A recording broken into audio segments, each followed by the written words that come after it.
ये आकाशवाणी है।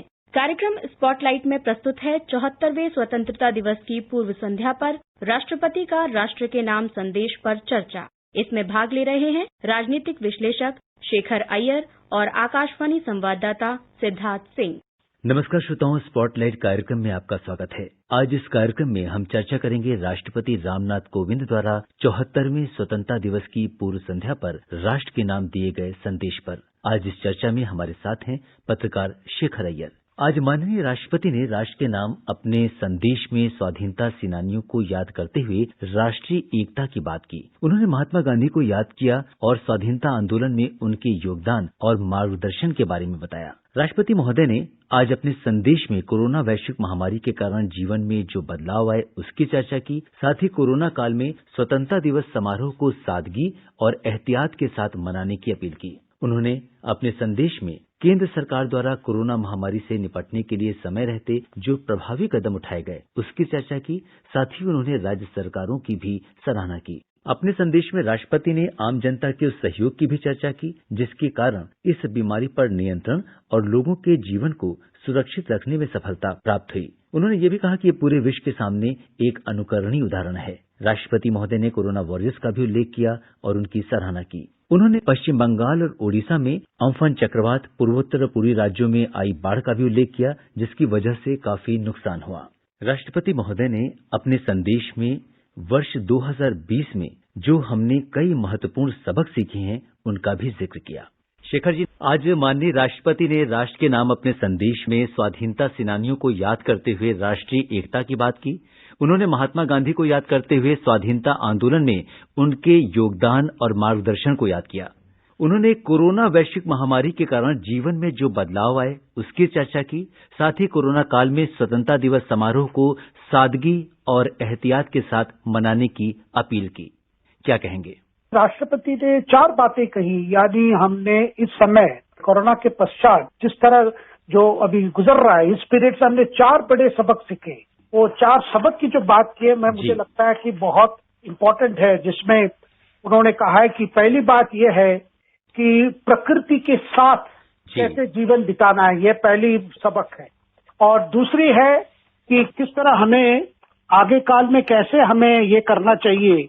जो परिवर्तन हो रहे हैं, जिस तरह ज्यादातर हमारी जो एफर्ट्स रही है वो आर्थिक दृष्टि से हुई है जी, लेकिन ये महामारी ने दिखा दिया कि मानवता और मानव को सामने रख के ही हमें आगे सब कुछ सोचना है और करना भी है।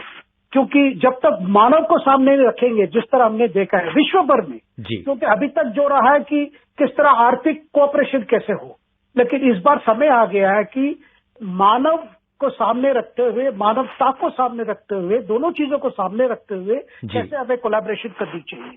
तीसरी बात उन्होंने कहा है कि किस तरह हमने देखा है कि जो साइंस और टेक्नोलॉजी का जो ये हुआ है इस बार कि वर्क फॉर होम कहिए या वर्चुअल कोर्ट कहिए, जो कई काम जो जिस तरह टेक्नोलॉजी के माध्यम से हो, वो भी हमारे लिए बहुत बड़ी सबक है, बड़ी लेसन है। और चौथी बात हमने देखा है कि हमने जिस तरह की बैरियर हमने बनाया है, जिस तरह हमने कई वादे हम खुद सृष्ट किए, उसका इस समय हमें पता चल गया है कि इसका कोई माने नहीं है। क्योंकि सामने जब बराबरी जैसे चैलेंज आता है, सबको मिलके काम करना है, सबको मिलके सब कुछ करना होगा। ये इसमें 4 जो बड़ी बात राष्ट्रपति ने अपने भाषण में कही है। बिल्कुल, और उन्होंने स्वास्थ्य सेवा को और मजबूत करने की बात कही है। जिस तरह से हमने सार्वजनिक अस्पताल है, प्रयोगशालाएं हैं, जिस तरह से कोविड-19 का सामना करने में इन्होंने अग्रणी भूमिका निभाई है, इसके बारे में भी राष्ट्रपति महोदय ने आज अपने संबोधन में इनका जिक्र किया। बिल्कुल, उन्होंने कहा कि खास करके जो सरकारी हॉस्पिटल, सरकारी जो व्यवस्था है, पब्लिक वेलफेयर, जो पब्लिक इंफ्रास्ट्रक्चर जो है, हेल्थ इंफ्रास्ट्रक्चर, उसको और मजबूत करना है और उसको और आधुनिकीकरण भी करना है। ये दोनों बात राष्ट्रपति ने रखा है, क्योंकि हमने देखा है कि जब महामारी हुआ, हमारे जो प्राइवेट सेक्टर जितना करना चाहिए, उनकी जो क्षमता थी उतना वो नहीं कर पाए और ज्यादातर बोझ सरकारी संस्थाओं और सरकारी व्यवस्था उठाए। तो इसलिए हमें और भी इनको मजबूर करना होगा, उनको और भी सक्षम करना होगा ताकि आम जनता ज्यादा से ज्यादा इसको फायदा ले सके आने वाले समय में। जी, और आपने आम जनता की बात करी तो अपने संबोधन में राष्ट्रपति महोदय ने कोरोना महामारी की वजह से गरीबों और रोजाना आजीविका कमाने वाले जो डेली वेजेस वाले लोग थे, उनकी बात की कि जिनके लिए सरकार ने कई सारी कल्याणकारी कदम उठाए हैं, कई योजनाएं चला रही है सरकार। जैसे प्रधानमंत्री गरीब कल्याण योजना का जिक्र किया उन्होंने, मुफ्त अनाज उपलब्ध कराने का अभियान का जिक्र किया। तो इसके ऊपर आपका क्या कहना है? बिल्कुल, राष्ट्रपति ने जो प्रधानमंत्री गरीब कल्याण योजना की जो बात की कि किस तरह सरकार ने इस समय कैसे क्या क्या कोशिशें की है, जैसे 20 लाख करोड़ का जो पैकेज अनाउंस किया गया, जिसके वजह से जिनकी नौकरी गई है, जिनका डिसरप्शन हुआ है, उनको मदद करने के लिए, और गरीब कल्याण के जो कार्यक्रम के साथ साथ जो बाकी आर्थिक व्यवस्था बदलने की जो सरकार कोशिश की, खास करके कृषि उत्पादन बढ़ाने के और हमारे किसान भाइयों के लिए मदद करने के लिए किस तरह छोटा लोन जैसे माइक्रो लोन वो देने की जो व्यवस्था की है, उसकी बात की। और साथ साथ उन्होंने वो बात की कि ये जो अति गरीब है उनके लिए जो अनाज देने की जो काम हुआ है, खास करके फूड ग्रेन देने का, और अभी तक वो नवंबर तक चल रहा है, जो शुरू हुआ था अप्रैल से लेकर नवंबर तक जो सरकार फ्री फूड डिस्ट्रीब्यूशन जो कर रही है, उसको उन्होंने बहुत प्रशंसा की है। और साथ में जो केंद्र सरकार ने जो इंट्रोड्यूस करने की सोची है, one nation one ration card, एक ही कार्ड से आप राशन ले सकते हैं कहीं भी, ये भी अपने आप में एक बहुत बड़ा कार्यक्रम है। और साथ साथ राष्ट्रपति ने वंदे भारत मिशन की भी बहुत प्रशंसा की है, जिसमें 10 लाख भारतीयों को वापस ले आए हैं। ये अपने आप में इतना बड़ा, विश्व में कहीं भी इतना बड़ा कार्यक्रम हुआ हो जहां सरकार खुद अपने जहाज भेजकर लोगों को वापस लाया हो। जी, और राष्ट्रपति महोदय ने भारत द्वारा कोविड-19 के खिलाफ लड़ाई में दूसरे देशों की भारत ने जिस तरह मदद की, चाहे वो दवाओं की आपूर्ति हो या अन्य संसाधन, उसकी उन्होंने सराहना की। और जो वासुधैव कुटुंबकम की बात सही मायनों में जो चरितार्थ होती है, उसके लिए उन्होंने बात की। बिल्कुल, देखिए जब महामारी शुरू हुआ तब विश्व भर में बड़ा डिमांड था, खास करके कुछ दवाइयों का और मास्क का, और जो जिसको कहा जाता है पीपीई यानी पर्सनल प्रोटेक्शन इक्विपमेंट के लिए। जब हमारी भी यहाँ बहुत जरूरत थी, तब भी हमने जो विदेश से जो मांग आ रही थी, जहाँ रिक्वेस्ट आ रही थी, हमने मदद किया। अमेरिका से लेकर अफ्रीका के कई देशों को हमने दवाई भेजी, हमने पीपी इक्विपमेंट भेजी, मास्क भेजी, वेंटिलेटर भी हमने भी भेजा है। तो ये जिस तरह भारत ने मदद किया है, जब यहाँ भी बहुत जरूरत था, यहाँ भी उसकी बहुत रिक्वायरमेंट्स थी, फिर भी हमने जो विश्व के प्रति जो हमारी कमिटमेंट है और उस कमिटमेंट को हमने निभाया, ये अपने आप में बहुत बड़ी बात है। और शेखर जी, जिस तरह से राष्ट्रपति महोदय ने किसी देश का नाम लिए बगैर एक पड़ोसी की विस्तारवादी गतिविधियों को अंजाम देने की नाकाम कोशिश का जिक्र किया, उन्होंने शहीद हुए बहादुर सैनिकों को याद किया और उन्हें श्रद्धांजलि दी। बिल्कुल, राष्ट्रपति के भाषण में गलवान वैली में जो हुआ था, जहां पे हमने देखा 20 भारतीय सैनिक जो वहां पे कुर्बानी दी है, सैक्रिफाइस किए, उसकी उन्होंने जिक्र किया और ये कहा कि हम दूसरे देशों से लड़ाई नहीं चाहते, हम शांति चाहते, लेकिन इसका मतलब ये नहीं है कि वो कुछ भी करे। हम उनके जो शब्द उन्होंने प्रयोग किया, मिसएडवेंचर और एक्सपेंशनिज्म, यानी अगर कोई देश सोचे, कोई पड़ोसी देश सोचे कि हम भारत पर आक्रमण करके जगह कब्जा कर लेंगे, वो कतई हम अलाउ नहीं करेंगे। और हमारे जो आर्म्ड फोर्सेस है, हमारे जो पैरामिलिट्री फोर्सेस है, वो फोर्सेस जो बॉर्डर पे भी तैनात है और हमारे अंदर की सिक्योरिटी जो मेंटेन करते हैं, दोनों किसी भी कीमत पे सर नहीं झुकाएंगे और जो भारत की रक्षा जो करनी है वो करेंगे। राष्ट्रपति वीर जवानों के प्रति श्रद्धांजलि दी है। और राष्ट्रपति जी ने आज राष्ट्रीय शिक्षा नीति की बात की और उन्होंने अपने संबोधन में कहा कि राष्ट्रीय शिक्षा नीति एक दूरदर्शी और दूरगामी नीति है। उन्होंने इंक्लूजन, इनोवेशन और इंस्टीट्यूशन की संस्कृति की बात की। बिल्कुल, राष्ट्रपति का कहना है कि जो नया एजुकेशन पॉलिसी अभी रिसेंटली जो जारी हुआ है, उससे हमारी नौजवान को एक प्रकार से चॉइस मिलेगी कि कौन सी सब्जेक्ट पढ़नी है, उनकी इंटरेस्ट क्या है, उनके टैलेंट्स की क्या है, ताकि उनके अंदर की जो पोटेंशियल है वो सामने आए, उसको वो अपने यूटिलाइज कर सके।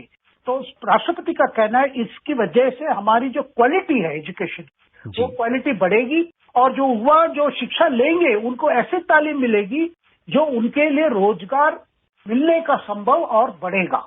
और इसमें जो ज्यादातर एजुकेशन पॉलिसी का है, ये सशक्तिकरण का है, एम्पावरमेंट का है। यूथ को एम्पावर करने के लिए ये सोचा गया है, जिसमें सब भाषाओं के, सब भारतीय भाषाओं के लिए वहां पे उसकी ग्रोथ के लिए, डेवलपमेंट के लिए स्कोप दिया गया। किसी पर कोई भाषा का कोई प्रेशर नहीं है, ताकि भारतीय भाषाओं को एनकरेज करके हम चाहते हैं कि भारत की एकता रहे। जी, और राष्ट्रपति महोदय ने आज श्री राम जन्मभूमि पर मंदिर निर्माण का जो शुभारंभ हुआ है उसकी भी उन्होंने चर्चा की और उन्होंने कहा कि किस तरीके से उच्चतम न्यायालय का जो निर्णय है उसको देशवासियों ने पूरे सम्मान के साथ स्वीकार किया, उसकी भी उन्होंने अपने संबोधन में उसका भी जिक्र किया। राष्ट्रपति ने अगस्त 5 तारीख को जो प्रधानमंत्री मोदी जी भूमि पूजन में जो भाग लिए उसको रेफर करते हुए कहा कि ये सबके लिए बहुत गर्व का समय था, क्योंकि बहुत समय से ये विवाद चल रहा था। वो विवाद खत्म हुआ जब सुप्रीम कोर्ट ने एक फैसला सुनाई, जिस फैसले के बाद वहां पे राम मंदिर करने के लिए एक ट्रस्ट बनी गई और ट्रस्ट के बाद ये जन्मभूमि में एक भूमि पूजन हुआ। तो उनका ये कहना था कि ये वर्डिक्ट को सबने स्वीकार किया, हिंदुओं ने भी स्वीकार किया, मुसलमानों ने स्वीकार किया और हमने दिखा दिया दुनिया को कि ऐसे बड़े बड़े मसले को भी हम एक शांतिपूर्व ढंग से बिना कोई अहिंसा के हम कर सकते हैं। इसलिए उन्होंने भारतीय नागरिकों सबको कांग्रेचुलेट किया है। आज के अपने संबोधन में राष्ट्रपति महोदय ने जो कोरोना वॉरियर्स हैं, डॉक्टर्स हैं, नर्सेज हैं और जो भी स्वास्थ्य कर्मी हैं उनकी उन्होंने चर्चा की और इसके साथ ही उन्होंने आम जनता का विशेष रूप से उल्लेख किया जिसके सहयोग के बिना कोरोना महामारी को नियंत्रित करने में या उस पे काबू पाने में एक बहुत बड़ी सफलता रही हमारी, जिस तरह से हमारा जो पब्लिक पार्टिसिपेशन इसमें रहा। सरकार तो अपनी तरफ से कोशिश कर रही है, खास करके हमारे डॉक्टर्स, हमारे नर्सेस, हमारे बाकी मेडिकल वर्कर्स ने अपने जान लगा के जिस तरह उन्होंने घर से बाहर आके काम किया और कई डॉक्टर ने भी अपने लाइफ को सैक्रिफाइस किए क्योंकि कई डॉक्टर्स शहीद हो गए इसके दौरान।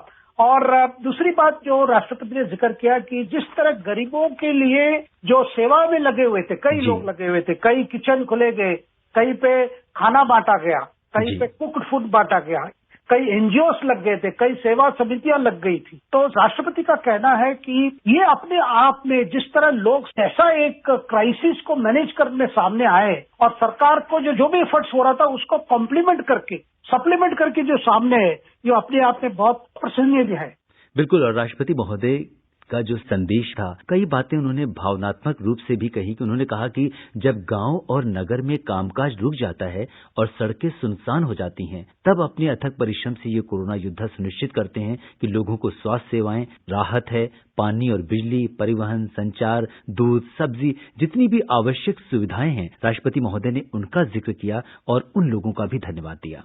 बिल्कुल, उन्होंने क्योंकि लगातार इन्होंने इस काम पे अपने लाइफ के बारे में ना सोच के लगातार सप्लाई रखे, खास करके जो सप्लाई से ट्रकें जो चली, मतलब सामान लेकर जितने एसेंशियल गुड्स को लेके लोगों तक, गांव तक पहुंचने का जो काम किया, वो भी एक अपने आप बहुत प्रशंसनीय बात है और राष्ट्रपति ने सबको धन्यवाद दिया इस मामले में। और राष्ट्रपति महोदय ने देश में आई कुछ आपदाओं का भी जिक्र किया। उन्होंने पश्चिम बंगाल और उड़ीसा में आए अम्फान चक्रवात की बात करी और जिस तरह से हम देख रहे हैं कि नॉर्थ ईस्ट में और eastern part of the country में जिस तरह की बाढ़ के हालात बने हुए हैं, उसके बारे में उन्होंने चर्चा की और लोगों ने जिस तरह से वहां पे सहयोग किया, सरकार ने और राज्य सरकारों ने जिस तरह के प्रयास किया, उसकी भी उन्होंने सराहना की। केंद्र सरकार और राज्य सरकार मिलकर इसको मुकाबला किए हैं। राज्य सरकार ने अपने लेवल पर और केंद्र सरकार ने पूरे देश भर में जिस तरह पहले लॉकडाउन का इम्प्लीमेंट हुआ, उसके बाद अनलॉक जो शुरू हुआ है, अनलॉक 1, अनलॉक 2, और अभी भी जिस तरह की परिस्थिति बनी है, एक प्रकार से टेस्टिंग का भी बढ़ाया गया है, वैक्सीन की भी कोशिश चल रही है। राष्ट्रपति का कहना है ये मिलजुल के जो काम हमने देखा इस समय, ये अपने आप में ये दिखाता है कि भारत महामारी जैसे क्राइसिस को जरूर उसमें सफलता पाएंगे, देश आगे निश्चय इस पे बढ़ेगा। और खास करके उन्होंने उन नौजवानों को भी कहा कि जो लोग आज कॉलेज में ये सोच रहे हैं कि हमारी पढ़ाई कब शुरू होगी, कब कोर्स कंप्लीट करेंगे, कब हमें डिग्री मिलेगा, इस तरह की जो चिंता कर रहे हैं लोग, उनको भी उन्होंने आश्वासन किया कि ये सारी चीजें खत्म हो जाएगी और लाइफ नॉर्मल पे आएगी। शेखर जी, आप हमारे साथ कार्यक्रम में जुड़े और राष्ट्रपति महोदय के राष्ट्र के नाम संदेश पर आपने चर्चा की, आपका बहुत बहुत धन्यवाद। धन्यवाद। अभी आप सुन रहे थे 74वें स्वतंत्रता दिवस की पूर्व संध्या पर राष्ट्रपति का राष्ट्र के नाम संदेश पर चर्चा। इसमें भाग ले रहे थे राजनीतिक विश्लेषक शेखर अय्यर और आकाशवाणी संवाददाता सिद्धार्थ सिंह। ये कार्यक्रम आकाशवाणी के समाचार सेवा प्रभाग द्वारा प्रस्तुत किया गया। इसे आप हमारे mobile app news on AIR पर भी सुन सकते हैं। इस कार्यक्रम के संबंध में अपनी प्रतिक्रिया आप हमें ईमेल कर सकते हैं। पता है airnsdtalks@gmail.com। ये कार्यक्रम फिर से सुनने के लिए लॉग ऑन करें हमारी वेबसाइट newsonair.com।